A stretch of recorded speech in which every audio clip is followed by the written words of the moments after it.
আসসালামু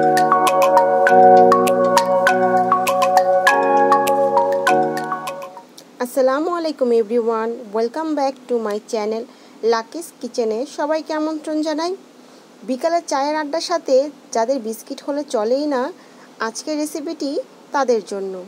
বিস্কিট বানানোর জন্য একটি বাটিতে প্রথমে দিয়ে দিচ্ছি হাফ কাপ পরিমাণের আইসিং সুগার।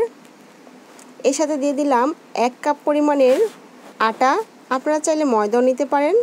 সে সাথে দিয়ে দিচ্ছি 1 টেবিল চামচ পরিমাণের গুঁড়ো দুধ, আর দিয়ে দিচ্ছি হাফ চা চামচ পরিমাণে বেকিং পাউডার, সামান্য কিছুটা লবণ স্বাদের ব্যালেন্সের জন্য। শুকনো উপকরণগুলো মিশিয়ে নিতে হবে। মিশিয়ে নেওয়া হয়ে গিয়েছে। এর মধ্যে এখন দিয়ে দিচ্ছি হাফ কাপ পরিমাণে সয়াবিন তেল। তেলের পরিবর্তে আপনারা এখানে চাইলে ডালডা অথবা ঘিও নিতে পারেন। এখন একটি স্প্যাচুলার সাহায্যে সব কিছু তেলের সাথে মিশিয়ে নিতে হবে। এখন আমি হাত দিয়ে ভালোভাবে মেখে একটি সফট ডো বানিয়ে নেব।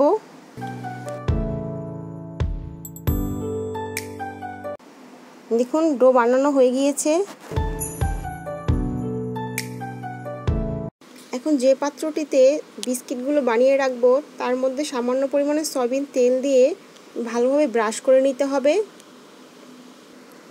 আমি এখানে হাতে সামান্য তেল মাখিয়ে নিয়ে বিস্কিটের ডো থেকে কিছুটা ডো নিয়ে হাত দিয়ে চেপে চেপে গোল করে নেব।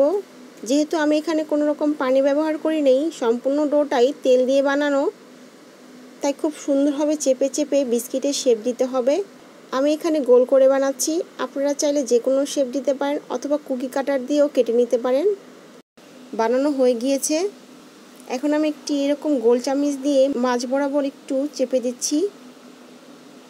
এখন এর মধ্যে আমি চীনাবাদাম বসিয়ে দিচ্ছি, আপনারা চাইলে কিন্তু কিশমিশও দিতে পারেন, আবার না দিলেও হবে। আমি এখানে দেখা সৌন্দর্যের জন্য দিয়ে দিচ্ছি। আর এই বিস্কিটগুলো আজ আমি চুলায় তৈরি করব, যার জন্য এখানে আমি আগে থেকে একটি পাত্র চুলায় বসিয়ে 10 মিনিটের জন্য প্রিহিট করে নিয়েছি।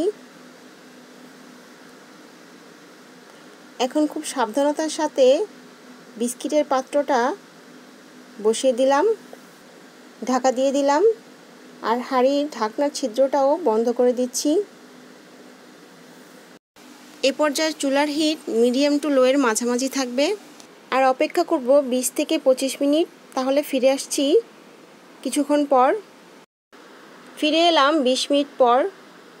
বিস্কিটগুলো হয়ে গিয়েছে, আর এই পর্যায়ে কিন্তু বিস্কিটগুলো ওঠানো যাবে না, নরম থাকে, তাই ফিরে আসছি ঠান্ডা হওয়ার পর। তৈরি হয়ে গেল খুব মজাদার বিস্কিট। বিকালে যাদের চায়ের সাথে বিস্কিট না হলে চলেই না, আমার এই রেসিপিটি বাসায় ট্রাই করতে পারেন। আশা করি আপনাদের খুব সহজ লাগবে। আমি আপনাদেরকে একটি বিস্কিট ভেঙে দেখাচ্ছি, ভেতরটা কতটা পারফেক্ট হয়েছে দেখুন, আর খেতে কিন্তু একদম বেকারির মতো হয়েছে। আশা করি আমার ভিডিওটি আপনাদের ভালো লেগেছে। ভালো লাগলে অবশ্যই একটি লাইক দিবেন, আপনাদের ফ্যামিলি এবং ফ্রেন্ডদের সাথে শেয়ার করবেন। আমার চ্যানেলটিকে সাবস্ক্রাইব করে পাশে থাকা বেল আইকনটি প্রেস করে দিবেন, তাহলেই আমার নতুন নতুন ভিডিওগুলো সবার আগেই আপনাদের কাছে পৌঁছে যাবে। আপনাদের সাপোর্ট আমাকে নতুন ভিডিও বানানোর জন্য উৎসাহ করে। সবাই ভালো থাকবেন, সুস্থ থাকবেন। আজ এই পর্যন্তই। Bye bye, take care and Allah হাফেজ।